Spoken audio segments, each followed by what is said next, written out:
All right, everybody, we'll call this meeting to order at 12:31. Roll call. Dave Gordon, Here. Beth Hassett, Here. Olivia Kassiri, Bruce Wagstaff, Here. Scott Moak, Here.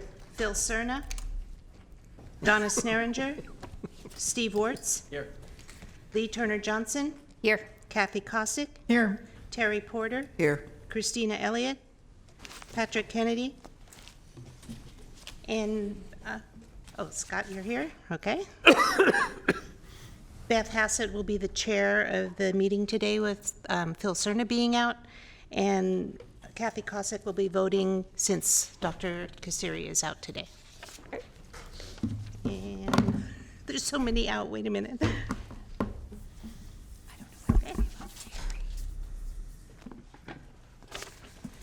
This meeting of the First Five Sacramento Commission is cablecast live on Metro Cable 14, the local government affairs channel on the Comcast, Consolidated Communications, and AT&T U-verse cable systems.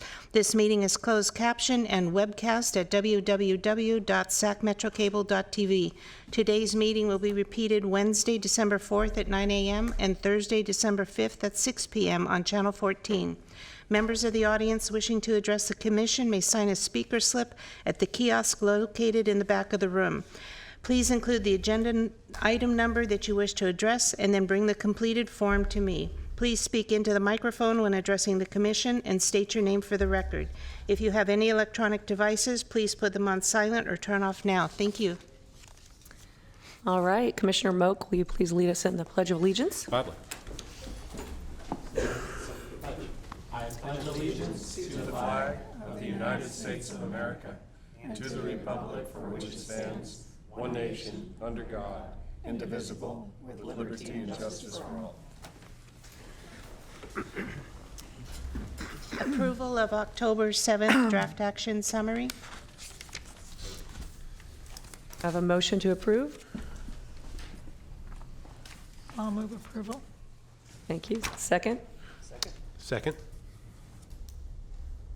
This isn't roll. Is it a roll call? Dave Gordon, Aye. Beth Hassett, Aye. Kathy Kossick, Aye. Bruce Wagstaff, Aye. Scott Moak, Aye. Patrick Kennedy. Motion passed. Public comments? I don't have any slips, nor do I see anyone coming. The next item. Executive Director report? Good afternoon, Commissioners. I hope you all had a wonderful Thanksgiving. A couple highlights for you. Before we jump in, I wanted to just take a minute to introduce Lindsay. Lindsay is our newest member of the commission, of the staff of the commission. Lindsay Dunkel joins us from First Five Nevada County, where she was executive director for about 12 years. We're very happy to have her, and I'm sorry I forgot to introduce her at the last meeting, but if anything, it shows she survived her first 30 to 45 days, so she's golden now. We have a couple of highlights as far as national legislative update. We at First Five Sacramento signed on with a coalition of supporters for a bill that would double the amount of, we call it McV, home visiting dollars. These are federal home visiting dollars. Right now, not First Five, but Sacramento County gets about $1 million, goes into Commissioner Kassirier's department for the Nurse Family Partnership Program. So possibility in the future of drawing down more home visiting dollars. So we're excited about that. Keep you posted. In other home visiting news, First Five California last month approved $24 million over the next 5.5 years for home visiting coordination funds. So not to be used for direct services, but to be distributed to county commissions over the next 5.5 years to actually work on coordinating home visiting throughout their county to make the counties be better able to draw down federal and state dollars for home visiting. As you probably know, the CalWorks home visiting dollars started to flow earlier this year. We are expecting additional money from that department, as well as some other things, including possibly now McV dollars. So First Five California really wanted to position each of the First Fives to take a leadership role in drawing down those funds and coordinating. So we'll keep you posted. It's going to be a non-competitive RFA that should come out in a few months. We're hoping, we think it will be around $100,000 to provide some staffing or consultation work for us. We'll keep you posted on that. Also in First Five California news, currently First Five, sorry, my phone doesn't know what I'm saying. First Five has a program called Impact, and Impact was a 5-year program for $190 million. It's First Five California's major investment in early learning and development, and those funds are due to sunset on June 30th of 2020. So they have recently just approved $103 million for a program called Impact 2020, so Impact 2.0 as we call it. And currently in Sacramento, our funding goes directly to SCOE. So we have, First Five will have the first right of refusal for that funding. So we've already talked to SCOE, and we've pulled together all of our early learning partners and are just getting ourselves prepared to respond to that RFP when it comes out. We believe it will be out in December. Again, a non-competitive. Let's see, in other news, I'm super happy to say that our First Five application, along with our Black Child Legacy campaign partners, was approved by First Five California to have a panel presentation down in LA for their 2020 Child Development Conference. So we will be joined by our partners at Sierra Health Foundation and Her Health First, Sacramento County Office of Education, Mutual Assistance Network, and Chair Cerna will lead off the panel presentation talking about the role of government in this collective impact project of ours. So pretty exciting there. Let's see. Next week, we have several staff attending our First Five Association Summit. There'll be about 175 of our colleagues, and we'll be there to build on our network's vision, our values, and our strategies for deepening engagement across, both within our First Five network and across the network into working with other early childhood partners. Again, our goal with building our network is to influence, to build influence and funding for the earliest years. We have news in our First Five Association leadership. So our longtime association director, Moira Kenny, will be stepping down in order to spend more time with her family after the new year. So Moira was really, I think, responsible for taking the association from just a two-person shop, where pretty much what they did was provide, technical assistance to new executive directors and track backfill and funding and revenue into this whole new network strategy. She's going to be greatly missed, and we will actually have the opportunity to give her a good sending off down at the association summit next week, so I'm happy that we can do that. They have just appointed a new interim director, John Sims. He was the First Five Stanislaus executive director for about 15 years and served as the association's president for about 4 years recently. Let's see, bylaw changes. So our bylaw, we brought to the Board of Supervisors some changes, and those changes were approved on November 5th. They redefined commissioner term limits from currently it was 3 2-year term limits, and we are now at 2 4-year term limits. And we also made permanent the superintendent of schools position as a permanent position to the commission instead of a community seat. Also, as a result of term limits, we have several open community commission member seats and alternate commission member seats. So applications for those were accepted through November 19th. And the final decisions on those appointments to the positions will be made by the Board of Supervisors on December 17th. So in just a couple of weeks. I think if everything went according to plan, we had every opening, had somebody apply to fill it. So I believe we will have every seat full when we start our January meeting. But the chiefs of staff are working on making their recommendations, and those will go to the board on December 17th. Let's see. As far as the census work, it continues, of course. In November, we participated on a webinar, and that webinar brought together Association, First Five Association, the Head Start Association, and the WIC Association as sort of the three major players of reaching out to parents with children 0 to 5 and providing education and through a trusted messenger on why it's important to count all the children 5 and under. I think I've mentioned before that 0 to 5 are the most undercounted populations in the state. And let's see. Okay, so on November 6th, staff presented a statewide webinar on the topic of addressing First Five sustainability through grantee capacity building.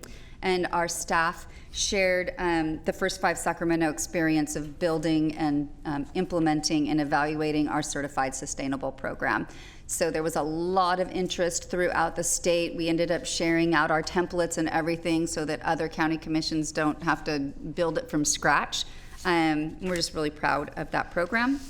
And finally, in our continued partnership with the Sacramento Business Journal and their online platform called The Hub, we just released our 3rd article, How the Nonprofit Brands Affect Sustainability.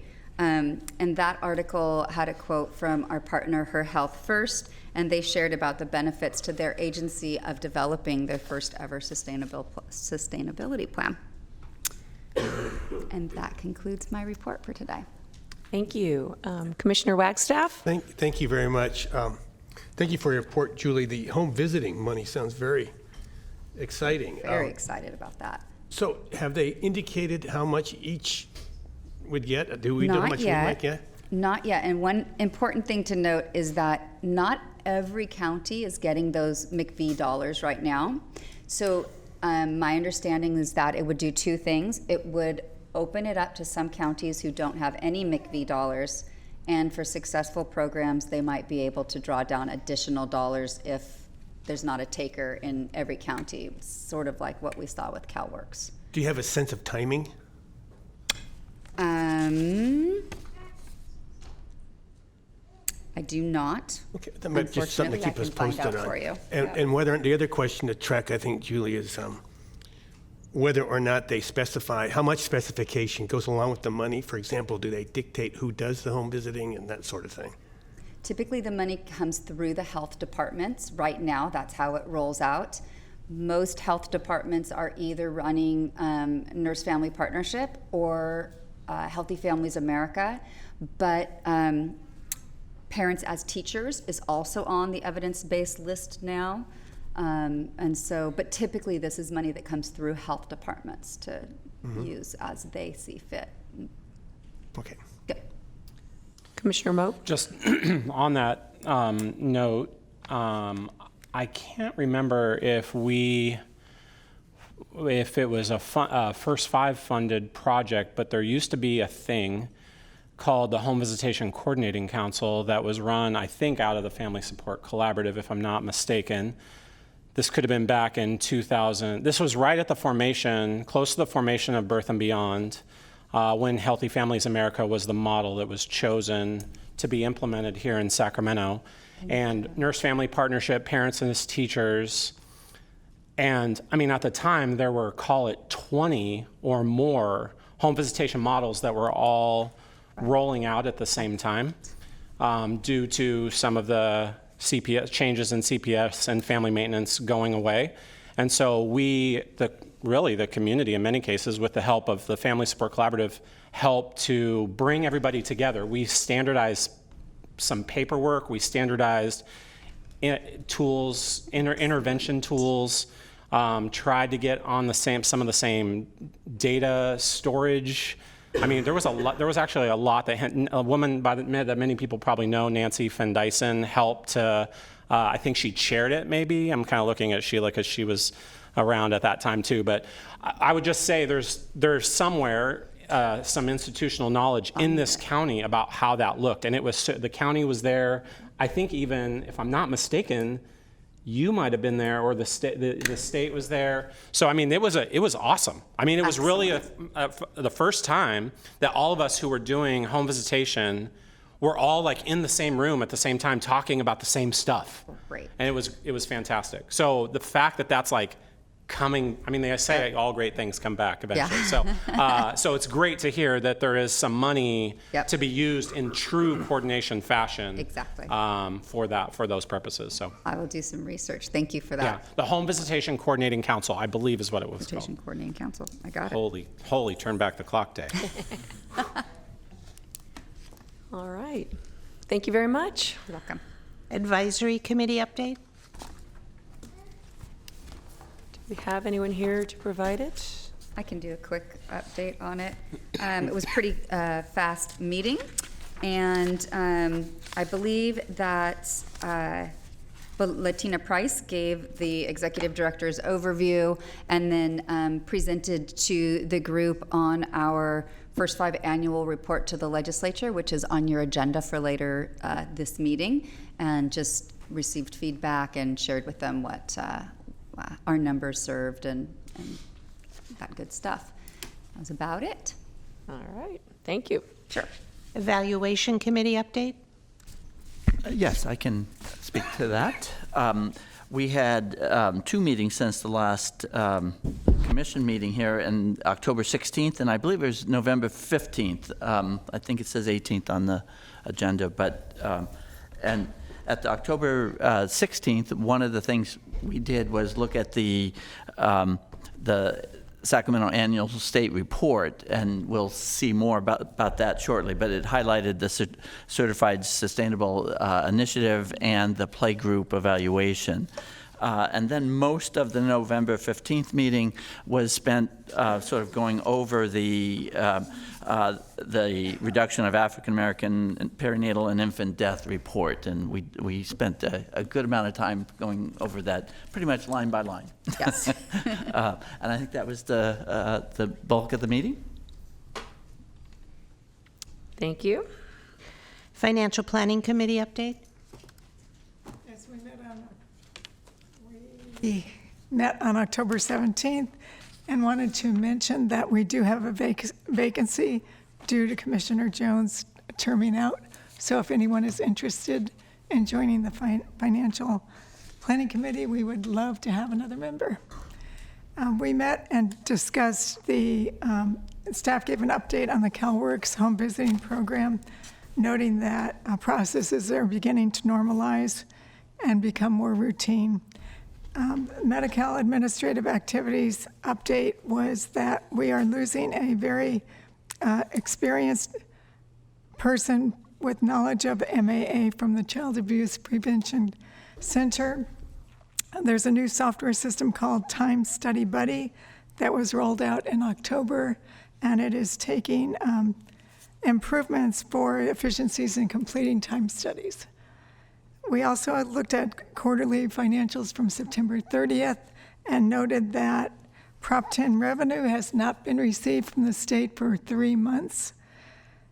Staff is working with other counties and the first 5 of California to try to remedy the slowdown in payments from the state. The committee reviewed the audit report and questioned staff on the Medi-Cal administrative activities revenue and how it's reported.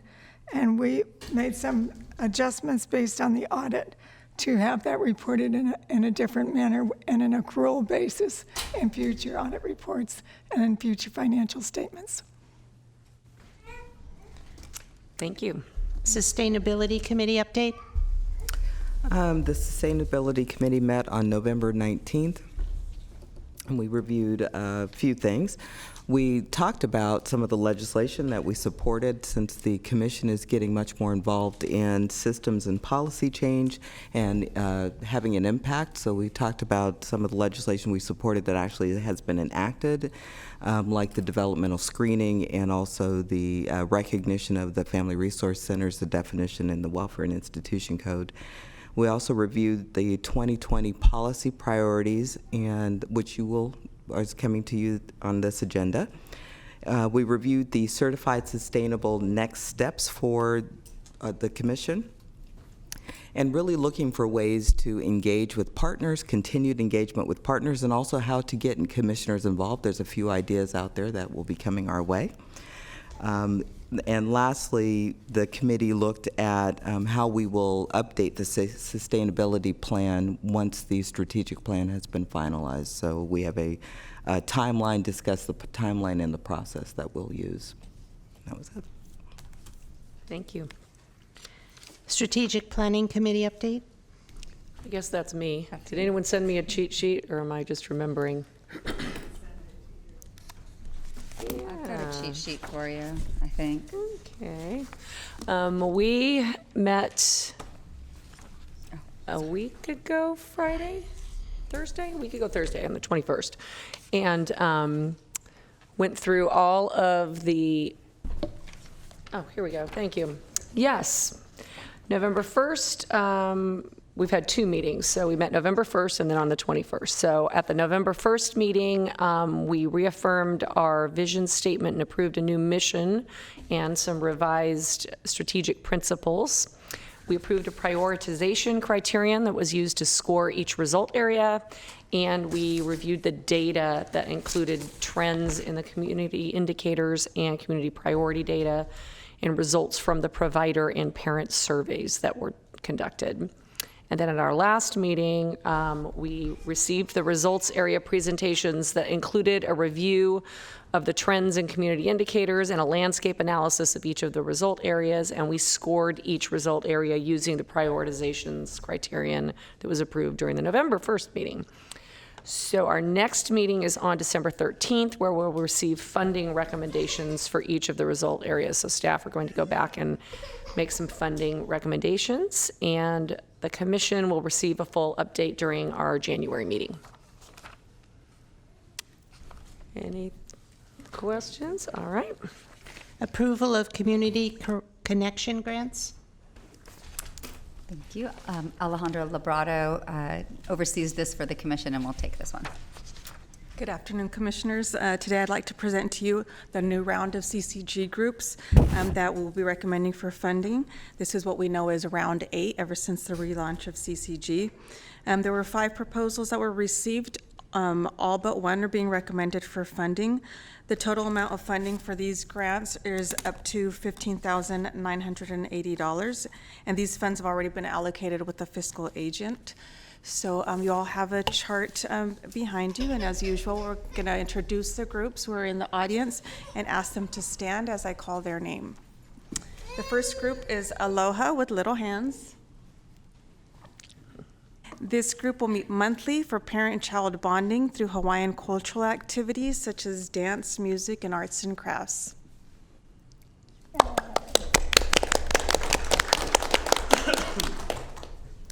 The next group is Empowering Pops from the South Sac Elk Grove area, and this group will provide a support system for families, particularly fathers, to help create an environment where parents can bond with their children. Some of the activities will include play and story time with children, as well as presentations that will help the dads. Yeah.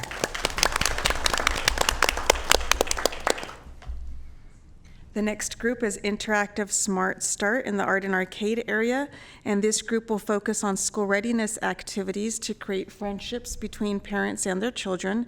Through these meetings, they hope to provide parents with new tools to help them interact with their kids at home as well.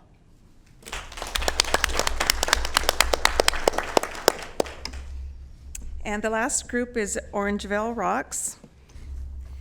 This project will encourage parents to spread kindness with their children and community in Orangeville neighborhoods through play, arts and crafts, and especially rock painting, rock hiding, and hunting in their community.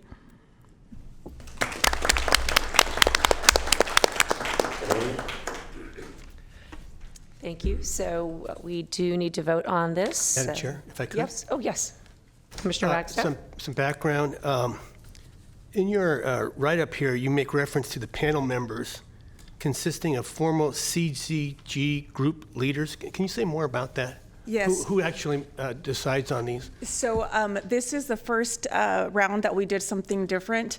Usually it was the panel members who reviewed and scored the applications were advisory committee members. But what we did is since we've have a couple of years under our belt now, we've had some really great group leaders who want to take their involvement to the next level. So we've actually identified a few former group leaders of CCG who want to continue in their community service and be involved. So we asked them to review and score grants, and it was very positive because they were able to give recommendations based on their experience as group leaders. Is the amount being awarded here, is this the amount that each group requested? This is the amount that they requested, and what we do is we review the budget and we sit with them, and although they might have requested that amount, based on our experience and what things cost, we might not give them that full amount, but we haven't had all of those meetings yet. So what you're seeing is just what they requested in their grant. That's not necessarily what they're being approved for. Well, that's a good point. I would suggest that as we look at these in the future, because when you look at your discussion, you talk about what the panel ranked the applications based on, and there's no reference to what you just said about whether or not it's an appropriate amount of money or anything like that. So I think, and it's clear from what you just described, that is what you look at. So I think a fourth bullet to that effect would be great there. Okay. Yes, and that is part of the review. The review tool is the budget reasonable? Do you have any recommendations about the budget? And that is something we discuss at our meetings. My suggestion, Julie, Yes. would just be that proposals be reviewed as to whether they provide a clear description about funding will be used and what goals will be achieved. Absolutely. Because I'm sure that's what you do, but it's just not indicated here in our document. Got it. Thank you.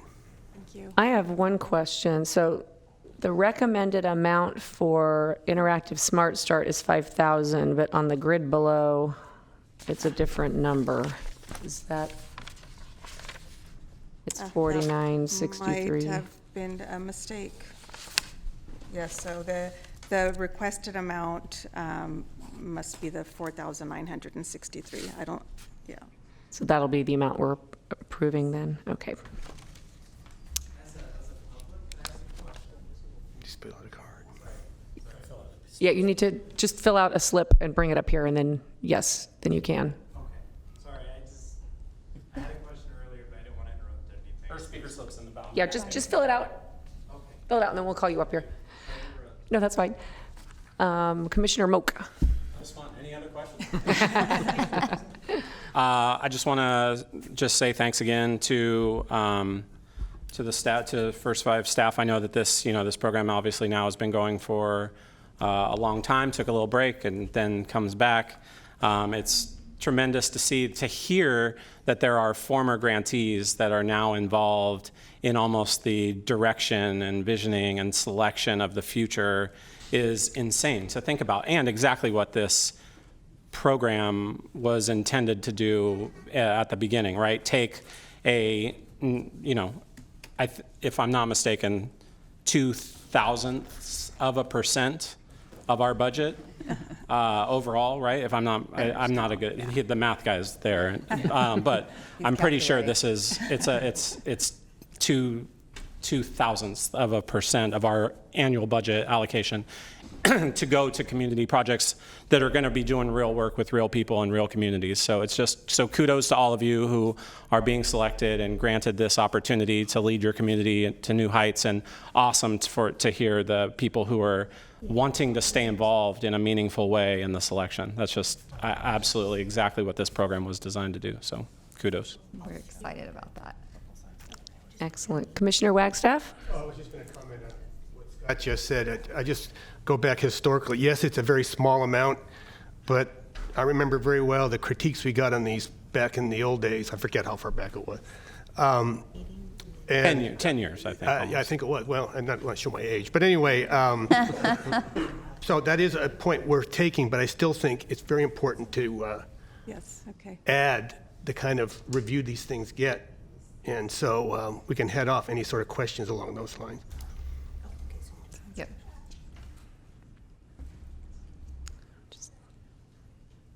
Do we have a speaker on this topic or a different topic? Different. Different topic? Right now, sorry. Okay, no, that's fine. This is the first one, so I'm not sure how it works. I didn't know all the Yes. stipulations and bureaucracy of it, but No problem. apparently it's going to take a lot longer to discuss. Like, I saw a nonprofit in the morning. I don't want to take too much time, but they actually, she started a nonprofit herself to take, to like give homeless people food herself, and then is taking donations and doing nonprofit. So it's kind of like what you guys are doing, but as a nonprofit, they don't have to go through the bureaucracy you guys have to go through. So should he fill that out and then? Yes. Well, yeah, fill it out and then we'll hear from you I haven't read officially. any of this yet, you know what I That's mean? So okay. I don't want to sound stupid, but it was. No, that's why public comment is fine, and just fill it out and then we'll get you up here. All right, we do need to vote to approve these grants. Dave Gordon? Aye. Oh, wait, do I need a motion? Oh, Yes, I need a motion. Move staff recommendation. Oh, is it just a staff recommendation? Is that? Yes. Okay, all right. Go forth then. I'll second it. Oh, yes. Dave Gordon? Aye. Beth Hassett? Aye. Kathy Kossick? Aye. Bruce Wagstaff? Aye. Scott Moe? Aye. Patrick Kennedy? Aye. Motion passed. All right. Public hearing, review and adoption of annual report for fiscal year 2018-2019. Carmen Garcia Gomez is our lead on this, and we'll take it. Good afternoon, Commissioners. As every year, we come before you for a public hearing on the review and adoption of the First Five Sacramento Annual Report to First Five California. This report was submitted at the end of October. We didn't have a meeting in November, so we're coming to you today for your review and adoption of it. In your packet, you have a couple of attachments, which include the complete report to First Five California. As Children and Families Act of 1998 requires that California's 58 county commissions submit an annual report by November 1st of every year, we submitted ours on October 30th of this year. The reporting forms include Section 1, which is the AR1, County Revenue and Expenditure Summary, Section 2, the County Demographic Worksheet, and Section 3, the County Evaluation Summary. Under Section 1, County Revenues and Expenditure Summary, we see that our expenditures for 2018-19 totaled $20.6 million compared to $23.1 million from the previous year. Our year ended with a fund balance of $28 million. Section 2 includes the County Demographic Worksheet. Something very interesting that we saw this year was that this is the first year of our new strategic planning where we made reductions. And so we served over 44,000 parents, children, and providers, and that was about a 20% reduction from previous years, which coincides with about the amount that we reduced back in 17-18. The unduplicated number of clients served was over almost 20,000. And that includes children and parents. Not providers. We don't count providers in that manner. The following tables provide a breakdown of the ethnic background and languages spoken. This doesn't really change. We're still serving about the same amount, the same percentages in both ethnicity and languages spoken, with Hispanic, Latino 34%, African American 19%, white 16%, Asian 11%, multiracial 8%, and other is 12%. As Commissioner Wirtz stated earlier, in Section 3, which is your county evaluation summary, it includes the evaluation activities, findings, and highlights. We highlighted in that section our sustainability evaluation that was conducted by ASR, and we also highlighted our playgroup evaluation for the school districts. The staff recommends that the commission conduct a public hearing, which we're doing today, and adopt the fiscal year 2018-19 First Five Sacramento Commission's annual report. This concludes my report. Right. Do we take commissioner comments first and then open the public hearing? Okay. Commissioner Wagstaff. Thank you very much, and thank you for your report. A couple of questions. So first of all, the fund balance of 28 million, how does that compare to previous years? Is that the normal amount that we have in reserve, or is that No, stand out? typically it's being reduced. Beg pardon? We have a planned spend down as part of the 2018 strategic plan, so it reduces every year.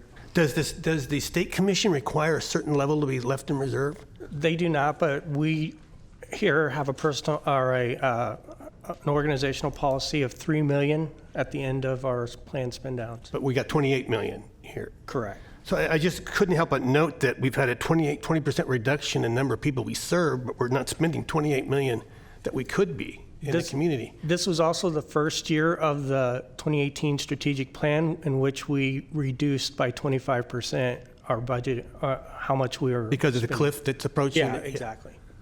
Yeah, well, I just couldn't help but note that 20% reduction in number of people we cover, but we've got this money that we're not spending that we could use to cover them. So the 28 million is the for future years uses, so it includes what our budget is for this year as well as for the next 2 years up till the 2021 strategic plan, which we're looking at about a 25 to 30% cliff in the year Right. 2021. When we hit the end of that cliff, we will be pretty close to just the $3 million in the bank, which is our policy. So Julie, what you're saying is, I guess, part of the reason here, or a big part of the reason is in preparation for that cliff that's Correct. approaching. The commission is, and this is probably before you joined, but had made a decision to do a series of step Right. downs rather than one enormous cliff that would do that. So we had talked about doing a 5-year strategic plan with a much bigger hit and a bigger cliff, but the commission had decided to do a series of 3-year step downs, which Okay, keeps the that's funds helpful. in the bank a little bit longer, and then allows us the opportunity as we see emerging issues or things that we might want to invest in. It would mean that all of our money wouldn't be tied up in a 5 or 10-year plan. That's very helpful. One last comment on the evaluation section, attachment 1, really good write-up here on the sustainability efforts, which definitely was a highlight this year. But I don't see anything else about the other evaluation activities that the evaluation committee is reporting on every time. They're Yes. doing some great work. I can explain that.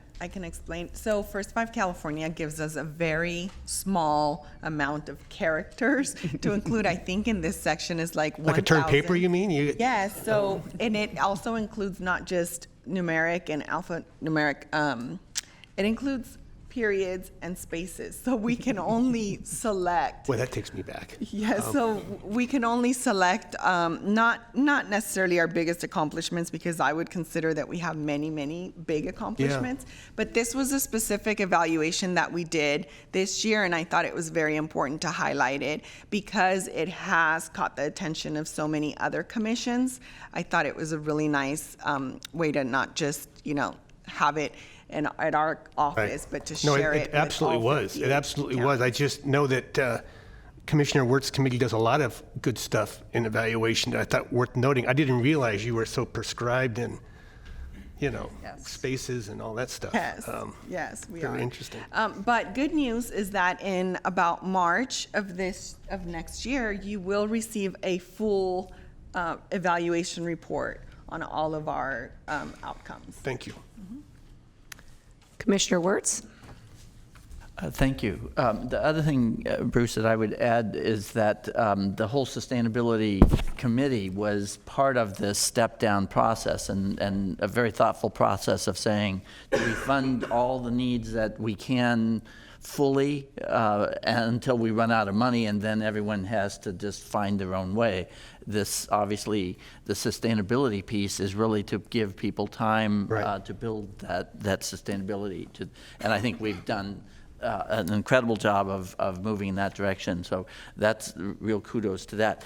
And secondly, our committee, the evaluation committee, has 5 great members on it, and each of them play a major role in helping in that process. So I just wanted to, I certainly like to claim credit for the committee, but I'm just one of the team. So, and then finally, my question has to do with just asking clarification around the deduplication or the non-duplicate count.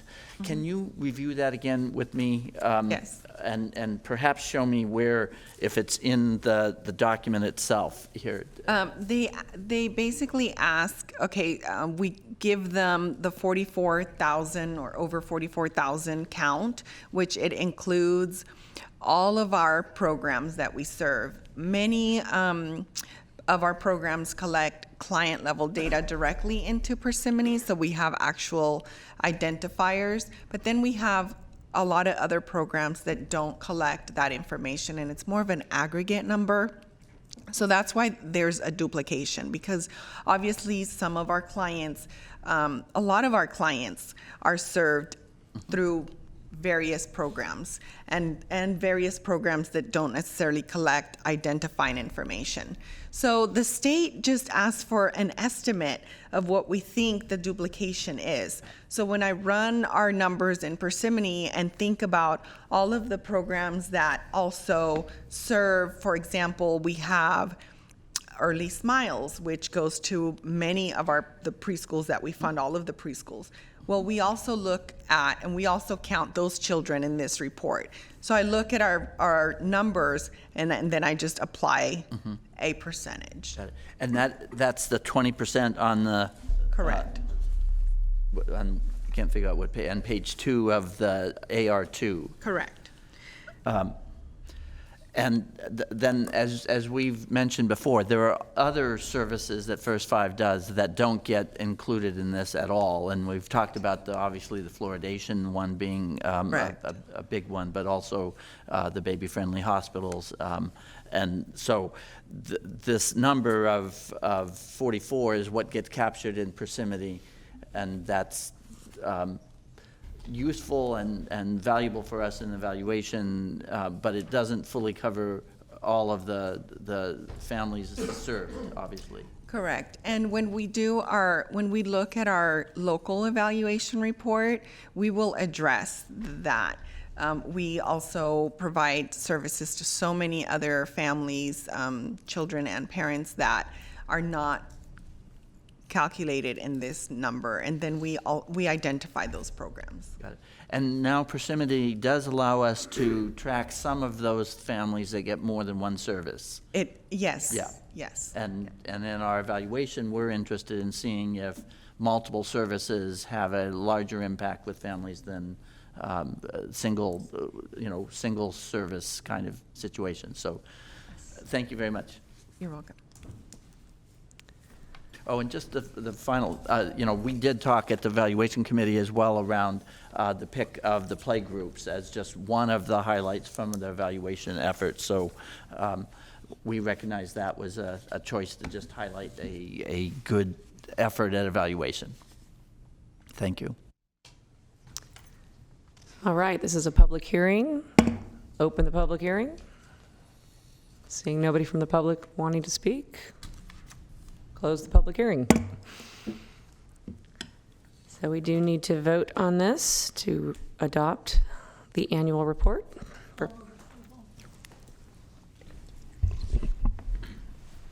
I'm happy to second. Okay. Dave Gordon, Aye. Beth Hassett, Aye. Kathy Kossick, Aye. Bruce Wagstaff, Aye. Scott Moe, Aye. Patrick Kennedy. Aye. Motion passed. Public hearing, review and adoption of the fiscal year 18-19 financial audit. Good afternoon, ladies and gentlemen of the commission. My name is Eric Harold, Chief of Administration, First 5 Sacramento Commission. The fiscal year 18-19 audit was conducted by a new independent auditor called Macias, Genie, and O'Connell, or better known as MGO. We have today with us Kevin Starkey, a partner at MGO, to present the audit report. Well, I'm assuming it's on. Excuse my voice. I came down with the flu after coming back from Tahoe over the weekend. So good afternoon, commissioners. It's a pleasure to be here. I'm a partner with MGO, Kevin Starkey, out of our Sacramento office. I'd first just like to say thank you to the commission and their staff, as well as the county finance staff that may be here, for their hospitality and readiness, what have you, for the audit process. So thank you. And then I would like to thank my staff as well. Scott Brenner, who's sitting here in front, he's a director with the firm. Bunty Catan, who's a manager, and Kathleen Foster, who's a supervisor. So this is our first year conducting the audit for the commission. So we're under a kind of a larger contract with the County of Sacramento, and as part of that, we conduct the annual audit of the First 5 Commission.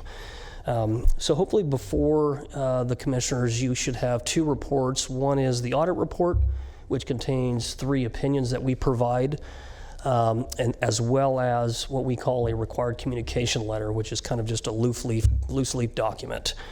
So I'll start out at kind of a high level. So the results of the audit ended up in an unqualified, unmodified, or a clean opinion.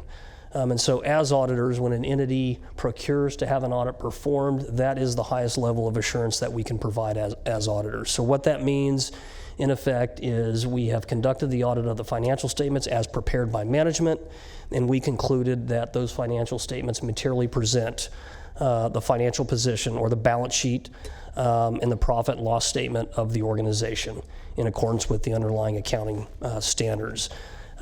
We did have what I would call an internal control finding as a byproduct of the audit this year, which I will talk about a little bit later, and it is included in one of our reports. So our opinion is on page 1 of the document and goes on to page 2.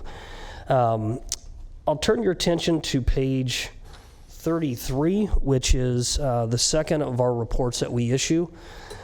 So because this audit is conducted in accordance with government auditing standards, which is required pursuant to the underlying audit guide, if you will, that the State Commission has put out, we have a responsibility to report on the internal control of the organization over its financial reporting.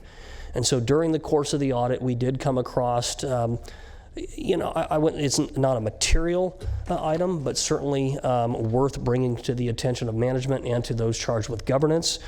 And it was associated with receivables, and specifically how the commission was accruing and recognizing revenue as it relates to a specific revenue source that they receive, which is through the Department of Health Care Services at the state level for some Medi-Cal assistance program. And so we had recommended that the commission accrue the additional revenue that was due to them, or receivables, which was probably going back, I want to say 4 or 5 quarters, if I recall.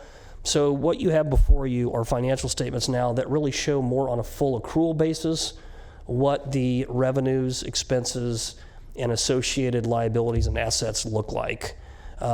Because what you had in prior years specific to that one revenue source, because it took such a long time to receive those receivables, they were not being accrued.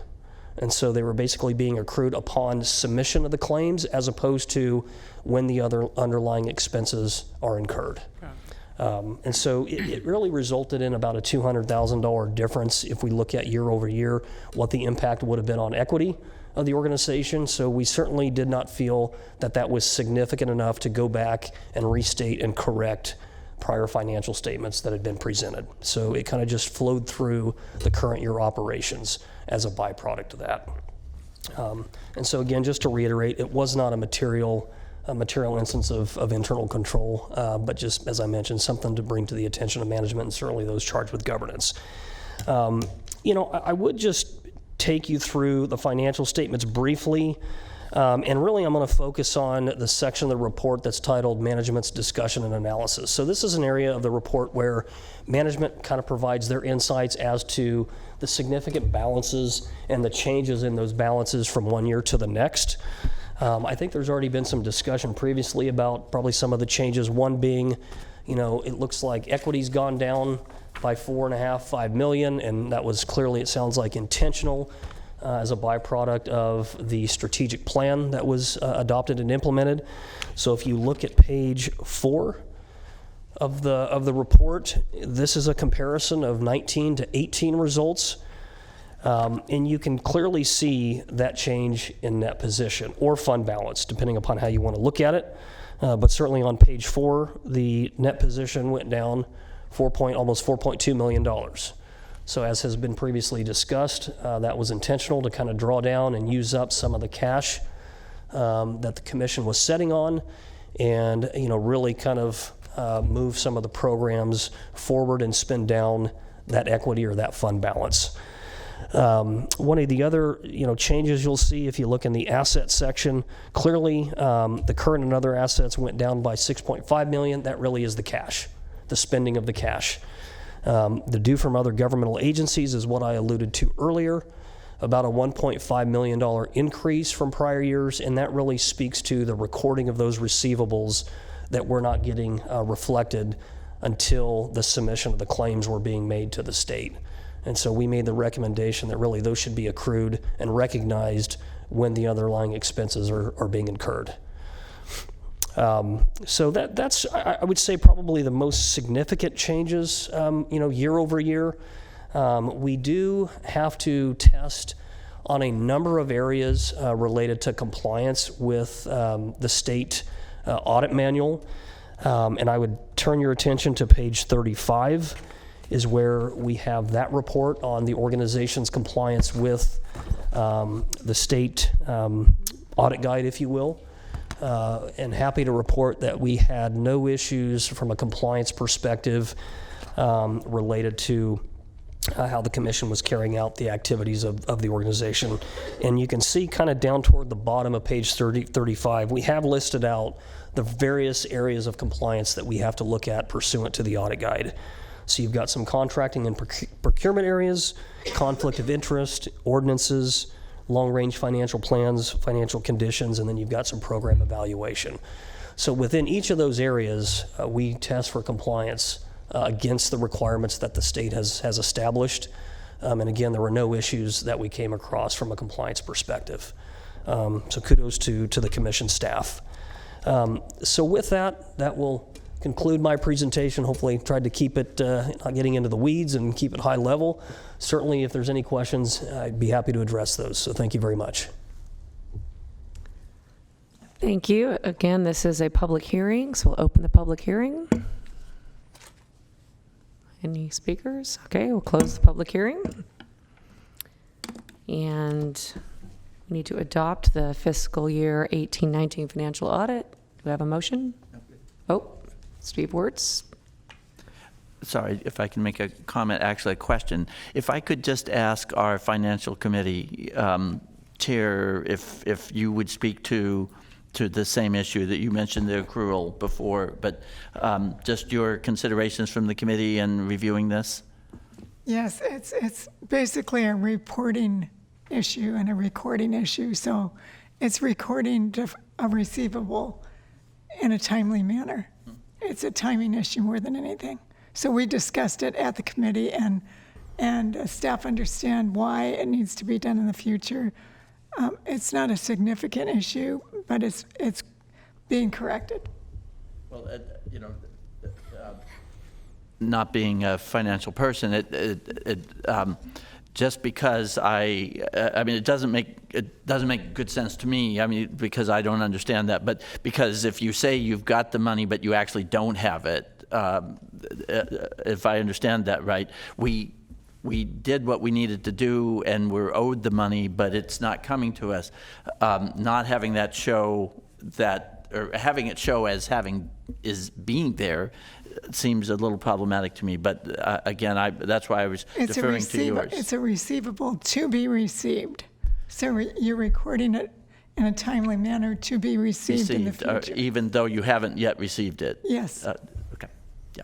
And I defer to It's effectively an better asset. minds. Yeah, it's an asset of the commission. And so because if you look at it from the standpoint of the expenses have been incurred and paid out, so therefore the cash has kind of left the organization, but because it's more of a grant and a reimbursement basis, the underlying asset that's still due to the organization should be recognized as well. Yeah. And I understand that as to be received. It helps clarify that for me, so thank you, sorry. All right, any other comments? Do I have a motion to approve the audit? I will move it. Second? Okay. Dave Gordon, Aye. Beth Hassett, Aye. Kathy Kossick, Aye. Thank you. Bruce Wagstaff, Aye. Scott Moak, Aye. Patrick Kennedy. Aye. Motion passed. Approve the 2020 First Five Sacramento policy priorities. All right. So our policy priorities were first created in 2016 by our Sustainability Committee. One of the very first things we did was say, hey, if we're going to start taking positions and having staff allocate work time toward policies, then we should definitely create a policy platform that we would follow. So we did that, and each year we bring it to you with some slight updates. We reviewed this at our meeting earlier or last month, and we actually did not have any updates. So the 2019 policy priorities are the same as the 2020 are the same as the 2019, but they are here for you, and we break them down by each of our strategic plan priority areas. So health, early care and development, empowered families, and then systems change and sustainability. So we're asking for your review and approval of them for 2020. I'll move to approve. Second. Need a roll call for that? Who's second? Who was the second? Mr. Kennedy. Mr. Kennedy. Dave Gordon, Aye. Beth Hassett, Aye. Kathy Kossick, Aye. Bruce Wagstaff, Aye. Scott Moak, Aye. Patrick Kennedy. Aye. Motion passed. Approve the 2020 calendar. Great. So much like the current year, our 2020 calendar has us meeting 7 times throughout the year. We did end up canceling our November meeting for 2019, but I've kept it on in 2020. We're doing more strategic planning work, and just wanted to have that option for a meeting then. So asking your approval of this calendar, and then we will go ahead and send out meeting invites to you and get them on your calendars. All right, I'll move approval. Second? Dave Gordon, Aye. Beth Hassett, Aye. Kathy Kossick, Aye. Bruce Wagstaff, Aye. Scott Moak, Aye. Patrick Kennedy. Motion passed. I forgot to say one thing, I'm sorry. The attachment following the calendar is our best guess right now as to what we would be covering on each agenda for that 2020 year. So you can kind of see where we're going to have some strategic planning things put in when we bring you the various required mandated things for you all to approve, as well as our new stuff.